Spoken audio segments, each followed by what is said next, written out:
Oh yeah! Oh yeah! Hey, Bon retour.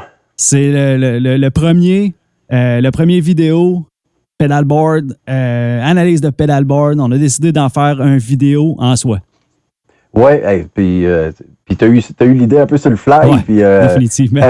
Vraiment débile. Je capote sur l'idée. Fait que J'ai décidé ça permet de. J'ai décidé que c'était notre segment le plus populaire. Fait que ça prenait son vidéo en soi. Yes! Non, c'est parfait, man. C'est vraiment parfait. Ouais. Fait qu'allons-y, sans plus attendre, dans le fond. Je pense que ça va faire une vidéo qui est quand même plus tight un peu dans le temps. Ouais, on va essayer de faire de quoi de plus accessible, de quoi qui peut peut-être bien plus s'écouter sur le fly. Hein. Ouais, c'est ça, exact. Fait que cette semaine, pour l'épisode de ça, parce qu'on n'a pas encore le nom, là, on improvise. Là, mais on sait que le board est juste là en haut. Exact. Ça vient de Phil Pelletier, qui a le studio Thank You for Smoking. Suivez-les sur Instagram, Facebook. Franchement, son studio est impressionnant, en pleine construction, mais visuellement, c'est de l'art. Là. Il y a vraiment quelque chose qui se passe là-bas, je vous le garantis. Puis en fait, je vais aller le visiter, son studio, puis au pire, je posterai des photos ou en tout cas, on trouvera une façon, là, mais c'est vraiment, vraiment un beau spot. Là. Donc, on a le pedalboard devant nos yeux. Oui, monsieur. Le premier commentaire, ça rentre pas tout sur le board. Ouais. Un peu chalant, on va se le dire, là, franchement. Écoute, on a eu l'épisode sur les pièces en surface, le Face 90. C'est une question de mini-pédale, ça, là. Ouais. Mais ceci dit, rien de trop flyé, beaucoup de classiques. C'est parfait, ça. Dans ce que je vois là-dedans. Fait que je vais y aller, dans le fond, parce que on avait reçu une première photo. Lors de changer, il a rajouté quelque chose. Pas eu le temps de tout envoyer l'information. On en a un peu. Ouais, je vais défiler son signal chain dans le fond, puis on discute de ça à mesure. Fait que la première pédale dans son signal chain, c'est son tuner, le Boss. Fait qu'un bon vieux classique, on rouvre ça avec un buffer. Exact. Puis je veux dire, le Boss TU3, je veux dire, moi j'en ai 2-3 de ça. Là. Moi aussi. C'est juste un. Pour moi, c'est comme le classique des tuners, dans le fond. Exact. Qui fait la job. Puis on rentre direct dans le Freak Out Digitech. Pédale que je connais pas personnellement. Je sais pas si tu as de l'expérience avec. Ben, un feedbacker. Oui, c'est ce que j'ai lu aussi. Fait que bref, tu feed à peu importe ton volume selon les contrôles que tu as placés sur la pédale. Fait que c'est probablement, là, je sais pas si tu as l'info ou si quelqu'un qui écoute pourrait le donner, mais probablement que c'est une switch momentanée. Dans le fond, on t'appuie dessus, ça feed, puis quand tu lâches ton pied, tu reviens. Supposé. Ou sinon, ça peut être cool. Il y a peut-être les deux modes. C'est ça peut être cool aussi, ouais, c'est ça. Puis de le latcher. Ouais. Digitech, dans le fond, doivent avoir leur fameuse switch là, avec le petit coussinet. Là, c'est des switches qui sont faciles à briser, mais ils ont l'espèce de switch. Là, souvent, ils ont la technologie qui te permet justement d'avoir les deux modes là, sur la switch. Là. Ouais. Je serais pas surpris que ça soit ça. Bon, fait que très possible. Puis qu'est-ce qu'on a après? On rentre dans le micro-pog. Yes! On avait parlé un peu la dernière shot là, des octaves. Moi, j'ai eu les trois. J'ai eu les trois modèles. Toi aussi, je pense? Je les ai pas eu les trois. Je veux dire, j'ai eu le... En fait, non, moi, personnellement, j'en ai eu juste un qui était le gros, là, le POG 2. Ouais. C'est le seul que j'ai eu. Celui-là, dans le fond là, c'est pas compliqué, le POG. Si tu utilises ton POG pour un setting, il y en a gros qui disent que celui-là, le micro-POG, c'est le best. Parce que dans le fond, si tu l'utilises pour un setting qui est jouable, parce que veux pas, le POG 2 va t'amener dans 2 octaves.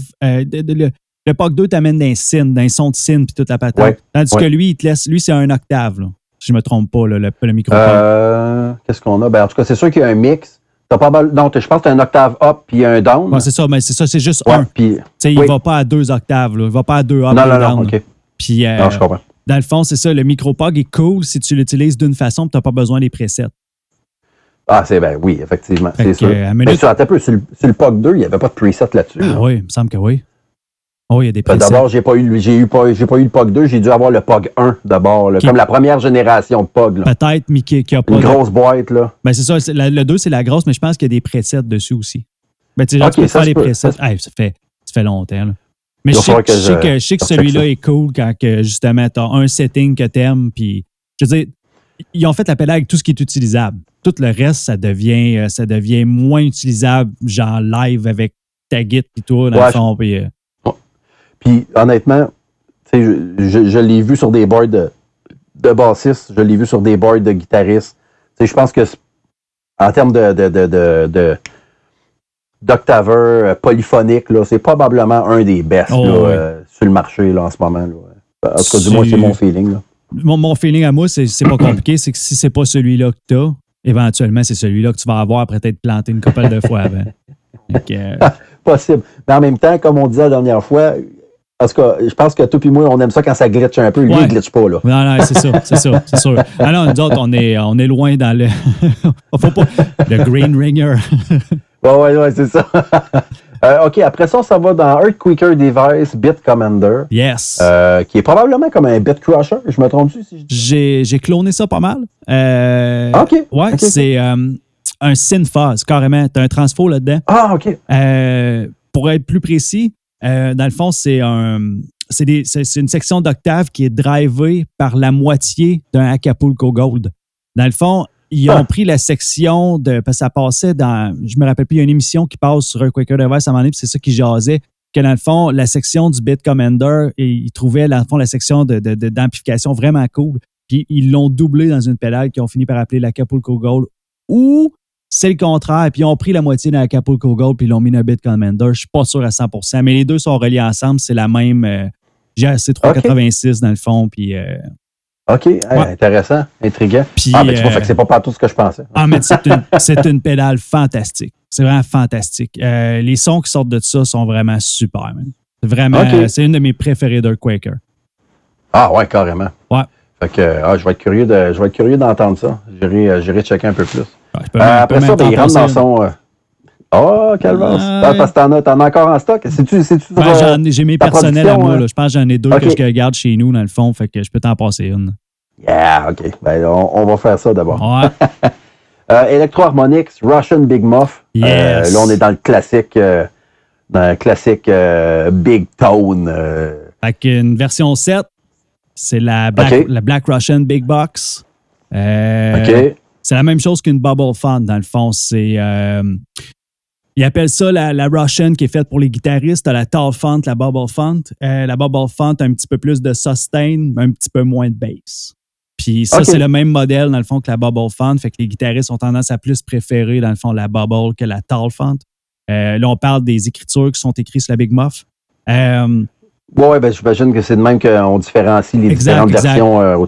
Détail vraiment pas important, mais le fun à savoir pareil, je pense que c'est le premier modèle qui amène input-output écrit sur le boîtier à l'envers, bien entendu, comme toute bonne... dans le sens input à gauche puis output à droite, ouais. Comme toute bonne chose russe, écrit à l'envers. Puis justement, aussi, c'est la première fois qu'il amenait le distortion sustainer écrit aussi en dessous. Là, fait que c'est ça. Dans le fond, une super pédale. Super pédale. Dans le fond, d'ailleurs, aussi, il doit avoir fait la mode parce que je vois là, qu'il a l'air d'avoir il y a un input pour son DC en haut. Là. Fait que clairement, il doit avoir fait la mode là, pour avoir le jus qui rentre dedans au lieu de mettre une batterie. Là. OK. À t'entendre parler, je pense que je comprends que c'est un de tes... Je veux dire, tu dois aimer vraiment ce circuit-là, dans le fond. Là. J'ai une addiction. Oui. Moi, personnellement, je veux dire, c'est un tone que j'adore, mais dans un contexte live, c'est pas quelque chose que j'ai été capable d'utiliser. C'est pas facile. Juste parce que tout est compressé full pin. Mm-hmm. C'est un... À moins que tu jouerais vraiment plus loud quand tu embarques cette pédale-là. Autrement, tu te perds un peu dans le mix. Ça fait que j'ai de la difficulté à le jouer de là, live. La Color Sound Overdriver, pas de gain, juste avec le boost de volume. C'est là que ça prend tout son sens. T'embarques les deux, puis... crème, je vais peut-être essayer ça. C'est de quoi essayer. Qu'est-ce qu'on a après ça? Le sans-ample, Tech 21. C'est juste un classique, ce circuit-là, dans le fond, puis dans tellement d'applications. Il y en a qui vont s'en servir en plugin, sur des drums. Moi, j'ai jamais mis la main là-dessus. J'ai jamais essayé ça de ma vie. Pour vrai, c'est très cool. C'est un genre de cab simulator? Ou c'est un genre de preamp simulator? Non, c'est pas un preamp simulator. C'est vraiment un preamp, là, dans le fond. Bref. Là, Bref, dans le fond, ouais, mais tu peux moduler, dans le fond, le Marshall ou whatever avec ça, je pense. Là. Ben non, pas ce circuit-là, dans le fond, là, c'est pas des émulations d'ampli ou quoi que ce soit. Là. Je veux dire, t'as juste un paquet de features. T'as comme des dip switch sur le dessus. OK, c'est des dip switch, OK. Fait que t'es capable d'aller jouer avec des paramètres du circuit, dans le fond. Fait que tu flippes des sections, dans le fond, puis tu... Oui, c'est ça, exactement. Fait que ça te permet quand même une bonne flexibilité. Puis sinon, ben, ça fait une bonne pédale d'overdrive aussi. OK, là, fait que c'est un preamp que tu peux sculpter, dans le fond. Là. Exact, exactement. Puis comme je te dis, je veux dire... puis tu as une sortie XLR là-dessus aussi. Là. Fait que ça te permet... Direct. Oui, fait que tu as quand même beaucoup de possibilités avec ce circuit-là, dans le fond. Beaucoup de bassistes qui l'utilisent, des guitaristes aussi. Puis je pense même déjà avoir vu que pour une raison... Je pense que Kurt Cobain a joué avec ça. Ah, je pense que oui. Ça me dit quelque chose. Fait que bref, c'est quelque chose à essayer du moins à un moment donné. C'est peut-être pas un tone qui est pour tout le monde en termes de pédales standard de guitare, là. Mais il y a beaucoup de choses qui peuvent être faites avec ça qui sont vraiment intéressantes aussi. Là. OK. C'est classique. Après ça, on a la PDF2 Stone Def. C'est celle-là qui n'était pas là sur notre photo originale. C'est ce qu'on vient d'aller voir juste avant d'enregistrer. Et puis, ben, dans le fond, ce qu'on a vu rapidement... T'étais tombé dessus direct, dans le fond. Oui, puis en fait, je trouve ça vraiment intéressant comme circuit. Là, je serais curieux de l'essayer, dans le fond. Même que c'est quelque chose que j'avais déjà réfléchi à faire. C'est une overdrive, mais avec un EQ paramétrique là, qui vient... je ne pourrais pas dire avant ou après, là, je ne connais pas le circuit, mais j'ose espérer que c'est après. Ce qui fait que tu dois pouvoir aller chercher des tones vraiment tripants avec ça. Là, genre tones de vieille radio peut-être. Ou un EQ paramétrique te permet ça. Là, tu boosts bien fort dans le mid, puis tu choisis ta fréquence dans le fond, puis ta largeur de bande. Comme il est là sur ses contrôles, je ne sais pas si c'est les contrôles exacts, mais tu veux, la fréquence... la fréquence est comme à zéro. Oui, puis le bandwidth est dans le fond. Fait que j'ose supposer qu'il doit être peut-être... J'ose supposer qu'il doit avoir une genre de... Il doit avoir le Q, dans le fond, il doit avoir une super de grosse largeur avec l'EQ dans les basses, probablement. Supposant que c'est les basses de ce bar-là. Fait que, puis il n'y a pas de weight. Fait que dans le fond, il se donnerait un genre de mini-gain bassy ou en tout cas, c'est intriguant. Ouais, je serais curieux de... Ben, je poserai la question au pire, puis à la prochaine épisode, je reviendrai là-dessus, dans le fond. Mais super intéressant comme circuit, je trouve, là, je pensais faire une espèce de phase avec un EQ paramétrique par la suite, là, justement pour aller chercher des tones de vieilles radios un peu brisées. Là, c'est quelque chose qui me parlait beaucoup. Là. Clairement, les trois pitons du bas, là, mettons, on enlève le gain, puis tu gardes le weight, fréquence, bandwidth, ça donne le goût d'analyser le schéma de ça, puis de mettre ça ailleurs, d'aller coller ça à quelque chose de le fun. Ça donne le goût de jouer au Lego, dans le fond. Là. Puis après ça, il y a un autre foot switch pour un clean puis dirty. Là. Je sais pas si c'est 2 channels ou peut-être juste un boost qui se rajoute par la suite. Là. Peut-être une petite section de diode ou... Faudrait analyser là, à ce niveau-là, mais vraiment intéressante comme pédale. Après ça, on a un classique là, Electro-Harmonix de Pulsar, dans le fond. La Big Box, le vieux modèle. Oui, exact. Puis ça ne m'étonne pas de Phil, dans le fond. En fait, je suis surpris qu'il y ait des trucs un peu plus modernes là-dessus. À un moment donné, faut que tu... à un moment donné, il y a des affaires qui marchent juste mieux. C'est ça qui arrive. Non, c'est ça. Mais là, c'est ça, un Pulsar, écoute, ça fait juste... c'est un trémolo qui fait juste un excellent travail, dans le fond. Les termes sont durs, là. Je serais porté à dire loche, là, mais... Celui-là là, est dans la même gamme que, dans le fond, le Clone Theory, je pense aussi, dans le même genre de temps, là, fin 70s, début 80s. Je ne sais pas si c'est sûr qu'il y a le bruit de la cloque qui embarque dans le signal. Qui, moi, personnellement, je trouve ça cool. Moi, je m'en vais voir un show live, puis j'entends la cloque d'un trémolo, quelque chose de même. Moi, j'ai du fun. Moi, je sais que je vais en être. Puis il y a du monde sur là, tu m'as donné une pédale, j'entends la cloque dans le fond dedans. Oui, c'est parce que dans le fond, tu sais, ça bleed dans le reste du circuit. Puis tout. Ouais, c'est parce que je veux pas ça, là, tu sais. Ah, tu veux être entièrement silencieux, toi, dans le fond. OK, bye. Mais je me souviens pas si celle-là fait ça. Je sais pas. Je sais que certaines versions, dans le fond, les plus vieilles d'Electro-Harmonix sont tendances, mais tu sais, moi, c'est quoi je trouve cool. Là. Ouais. Après ça, qu'est-ce qu'on a? Le Phase 90. C'est pour faire un peu l'autre extrême des phasers par rapport à ce qu'on avait à le dernier épisode. Ouais. Là, on a un piton. Exact. Fait que la simplicité totale. Puis oui, je serais d'accord avec toi là-dessus. J'ai essayé quelques phasers, puis moi, j'aime... En fait, c'est pas un effet que j'utilise nécessairement, mais si j'en utilise un, c'est que je veux qu'il soit lent. Juste pour donner un peu de texture au truc. Puis ça, je sais que le Phase 90 le fait vraiment bien, ce setting-là. Ça va d'un solo. Tu sais, je veux dire, un petit solo cool. Tu sais, quand t'es pas le plus grand guitariste au monde, rajouter un peu de phaser dans ton solo. J'ai toujours trouvé ça tellement cool, tu sais. Puis 5-6 G-Fed matchés dans un Phase 90. Fait que c'est un phaser G-Fed dans le fond. Puis that's it. Ouais, exact. Fun. Puis tu dis si t'es pas le meilleur, mais tu sais, je veux dire en même temps, même si t'es le meilleur, tu peux aussi. C'est cool. Pour pas nommer Van Halen. C'est ça, tu sais. C'est pas comme s'il y en avait pas un qui était rouge et blanc, tu sais. Non, c'est ça. Après ça, Keeley Rotosonic, une pédale que j'ai eu la chance d'essayer, celle-là. C'est ça qui permet Leslie, Vibro, Univibe. Fait que t'as comme toutes sortes de modulations dedans qui sonnent vraiment bien en passant. L'as-tu ouvert? Non, je ne l'ai pas ouvert. Je l'ai juste essayé. Tu sais pas si c'est. Tu as un processeur là-dedans ou ça doit être optique? Là? Ça doit être la lumière qui pulse. Puis, je pourrais même pas dire. Mais je pense pas que Keeley travaille avec nécessairement beaucoup de processeurs. D'après moi, ça doit être analogue. Ouais, ça doit être la petite lumière et les cartes photorésistants. Les photorésistants, ouais, d'après moi, oui. Fait qu'en tout cas, bref, une pédale qui sonne vraiment bien. Puis un autre, parlant de pédale qui sonne bien, un autre, la Catalin Bread Ecorec, qui est en termes de délai, répétition, Pink Floyd Live at Pompeii, man. Je veux dire. C'en est vraiment, vraiment une belle, ça, à avoir, là. Je pense qu'elle n'est pas donnée, par exemple, mais. Moins cher qu'acheter le vrai. C'est un beau circuit. Ouais. Ben oui, ben là. on va se le dire. Ça, c'est sûr et certain. J'ai jamais essayé ça. C'est sûr, c'est cool. Oui, non, définitivement, c'est vraiment, vraiment une belle pédale, là. Puis elle est simple à setter aussi. Tu as comme. Oui, tu as 5 knobs, mais en même temps, c'est assez intuitif, là. Fait que, non, vraiment, vraiment le fun. Après ça, une pédale que je connais pas du tout. Old Blood Noise. Rêver. Le titre est en français, man. Rêver. Old Blood Noise Endeavors. OBNE. Bref, le nom le plus compliqué au monde. Puis c'est ça, la pédale Rêver.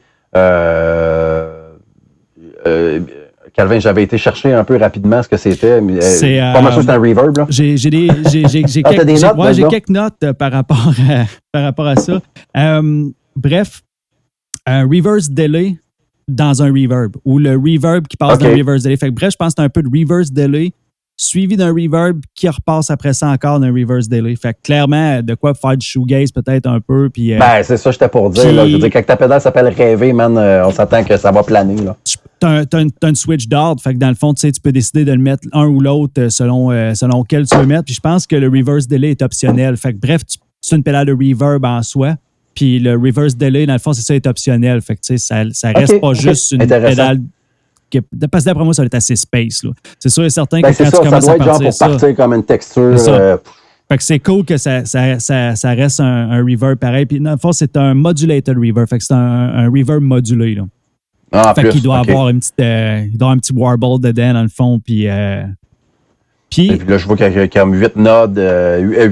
Ouais, c'est ça. Une toggle switch. Fait que d'après moi, t'as accès à bien des settings. Puis, de quoi que j'ai trouvé vraiment intéressant, c'est que t'as une switch, t'as pas une switch, mais t'as un jack d'expression en haut pour contrôler, dans le fond, pour blender le reverse delay. Fait que, tu t'imagines que t'as une genre de pédale d'expression pour contrôler comment tu mets le reverse dans ton son, ça doit être assez débile. Intéressant. Le reverse delay, là, ça, c'est le genre d'affaire que, tu sais, si tu amènes ça à ta pratique, tu sais, je veux dire, ton band te quitte. Ça dépend ce que tu fais. Exactement. Ça dépend ce que tu joues. Si c'est dans le shoegaze, post-rock, tout ça, man, ça va y aller à fond de train. C'est sûr. Façon de parler. Tu joues du punk rock, peut-être pas tout à fait à la bonne place.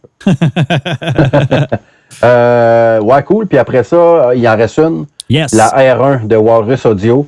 Un autre reverb. Ouais. Puis là, si on compte, là, man, du reverb, 1, 2. En tout cas, reverb, délai, il y a comme 3. En même temps, ça doit être son board de. C'est son board personnel ou c'est le board accessible à son studio, genre. Je pense pas qu'il y ait de différence entre les deux, man. C'est ça, fait que tu te pointes là-bas, tu sais, t'as un fuzz, t'as un autre genre de fuzz. T'as du choix, là, un autre fuzz, tu sais, puis t'as toute ta modulation selon ce que tu veux rajouter, tu sais, fait que... Je serais même curieux, je vais y poser la question, là, tu sais, je serais même curieux de demander s'il passe d'autres choses que des guitares là-dedans. Probablement. Parce que à mon souvenir, il y a un Fender Rhodes chez eux aussi, au studio, là, puis d'après moi, il doit passer là-dedans. Fait que, tu sais, le pédale, tu sais, reverse delay, reverb, tu sais, avec un Rhodes, ça doit être planant au bout, mon gars, ça doit être vraiment, vraiment le fun. Mais oui, c'est ça. Vu que c'est dans un studio, tu sais, j'ai vraiment l'impression qu'il doit servir à beaucoup plus de trucs que juste jouer de la guitare. Ouais, c'est ça. Yep. Fait que, on a fait le tour. Non, on n'a pas parlé de la R1, on l'a skippé complètement. Sa dernière. Je l'ai juste nommé. la Walrus, dans le fond, R1, c'est un. J'avais des notes probablement aussi, en quelque part. Walrus, quand je l'ai regardé, la première shot, là, je pensais que c'était une Chase Bliss. Ah, moi aussi, carrément. Je veux dire, elle a le même format. À part peut-être le petit. Il y a comme une renflure là, où il y a les foot switch, là, mais sinon, la même layout, en fait, là, les 6 pitons, 3 toggle switch, les deux foot switch en dessous. C'est sûr que Chase Bliss doit faire jaser puis que le monde. Je sais, comment de builders doivent l'avoir acheté, doivent l'avoir ouvert, regarder à l'intérieur, tenter de. Si j'ai bien compris, c'est un reverb digital à 6 presets. Évidemment, chaque preset peut changer de tout bord, de tout côté. C'est quoi le processeur qu'il y a dedans? Comment ça fonctionne? Comment ça répond?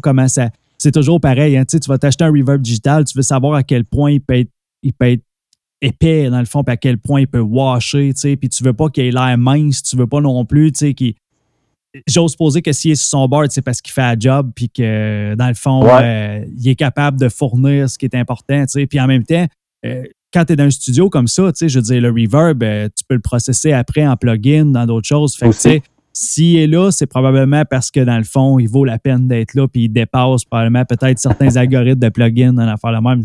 C'est rendu fou ce qu'ils peuvent faire là, par processeur, là. Puis j'ai pas mis la main sur ces gros reverbs-là. J'ai pas eu de pédale à 500, 600, des prix quand même assez élevés de reverb fou. Je veux dire, tu dois prendre un spring reverb la plupart du temps. Oui, en tout cas, moi, chez nous, oui, définitivement. C'est ça, moi, je suis un gros fan du spring reverb. Ma blonde, elle aime moins ça, mais elle a tendance à juste prendre un petit all reverb puis that's it. Fait que... Il faut dire que, mettons, Electro Harmonix, Holy Grail, là, ça va faire la job 90% du temps, là. C'est dur à battre, là. Moi, j'en ai une, puis je l'ai défoncée, là. Fait qu'il faudrait que je la répare, mais... Tu sais, nous autres, le problème qu'on a avec la Holy Grail, c'est qu'on voudrait aller plus loin. Tu sais, où est-ce qu'elle arrête? C'est là qu'on voudrait commencer des fois. Fait que c'est pas tout à fait adapté. On en a un autre, mais en bout de ligne, ça revient à la même affaire. Tu sais, je veux dire, c'est juste une question je comprends. Mais quand tu te lances d'un gros reverb de même, là, souvent, tu te perds un peu. Mais... J'ai eu mettons un gros reverb, là, j'ai eu, Dr. Scientist Atmosphere. Moi, je l'ai, moi, encore pédale avec le petit écran, dans le fond. Puis, les possibilités là-dessus sont assez débiles. Là, je veux dire, tu peux affecter des LFO. Mais c'est une FV1. C'est une coche en bas d'un processeur comme on peut voir là, par exemple. Ah oui, mais quand même, je veux dire, en termes d'effets, puis je la trouvais vraiment capable. Sauf que la navigation du truc, moi, ça m'a complètement turné off. Je pensais avoir du fun avec ça, mais c'est trop de possibilités. Puis tu sais, tu tournes vraiment des pitons sur une... Tu tournes vraiment des pitons sur une mini TV à un moment donné, tu sais, puis... Ouais, c'est ça. C'est comme si tu tombais jamais sur rien de concis, tu sais, c'est comme tout le temps entre les deux. Difficile. Mais tu sais, encore une fois, tu sais, puis on va pas... Parce que tantôt, en dehors de l'émission, on parlait de la BitQuest aussi. Que j'ai puis que j'aime beaucoup. Tu sais, c'est des pédales qui sont quasiment faites pour se pencher dessus puis jouer avec. Exact. Tu sais, puis pas dire, OK, man, j'ai 2-3 settings que j'aime. Puis, tu sais, si c'est ça que tu veux, je pense que c'est peut-être pas les effets. Mais si tu aimes ça, tu te pencher, puis jouer avec les knobs, puis faire un soundscape, puis avoir du fun avec ça. Ces produits-là sont débiles pour ça. Oui. Oh, oui. Puis les gars sont super accessibles. Dans le fond, sont au BC, je pense, quoi que ce soit. Ils sont dans l'Ouest, en tout cas. J'ai eu une atmosphère parce que j'ai tradé des pédales à Ryan en échange. Ryan, je me trompe pas, je pense que c'est Ryan son nom. Puis j'ai changé les pédales contre, dans le fond, tu sais, puis c'est du monde vraiment fantastique, tu sais, puis du monde cool à suivre, dans le fond, sur Instagram aussi, là. Instagram, oui, parce qu'il fait toutes sortes de... Ah, man. Je pense qu'il avait fait un cabinet d'arcade. Exact. J'ai vu ça passer, là, je disais, voyons. Ah non, il travaille sur plein de livre. trucs, puis tu sais, c'est encore justement une des compagnies qui est comme grosse puis pas grosse en même temps, tu sais, qui sont tant humainement accessibles, c'est le fun. Une belle compagnie. Ouais. Yes. Fait qu'écoute, je pense que... Malgré tout, on a fait le tour du pedalboard. Exact. Fait que sur ça, qu'est-ce qui se passe? Fin? Voici le premier épisode, première chronique de pedalboard en soi. Puis c'est comme ça qu'on va les faire. C'est comme ça qu'on va les faire maintenant. Fait qu'on va essayer de vous amener un board, un nouveau board, dans le fond, à chaque semaine. Puis on va s'arranger pour que ça soit toujours du nouveau stock puis que ça puisse piquer votre curiosité. Excellent. Fait qu'hésitez pas, si vous voulez qu'on jase de votre pedalboard ou que on le regarde et qu'on l'analyse un peu comme on fait là, ben, vous nous shootez une photo ou ben, vous nous contactez, un message, peu importe, là, Facebook, Instagram, tout est bon. Puis ça va nous faire plaisir de regarder ça. Commentez sur cette vidéo-là dans le but, dans le fond, dans le but de gérer les conversations par rapport à ce qu'on vient de dire là ou par rapport à peut-être l'utilisation que vous autres vous faites avec les pédales qu'on vient de décrire là ou que vous avez. Des fois qu'il y aurait de l'info. Exactement. Des fois qu'il y aurait de l'info qu'on n'a pas dit et que vous voudriez avoir ou peu importe. Là, si ça fait 3 ans que tu joues avec la PDF2, ben nous autres, on l'a connu tantôt. Fait que ce serait cool si tu as de l'info, tu nous en parles. Puis dans le fond, le but, c'est de faire rouler la machine, puis d'être capable, dans le fond, de gérer les conversations sur des effets qu'on voit moins souvent. Yes. Fait que hey, nous autres, on a fini. Fait que bonne semaine. Yes. Puis, bonne semaine à toi aussi. Puis on se revoit la semaine prochaine. Bye bye. Salut.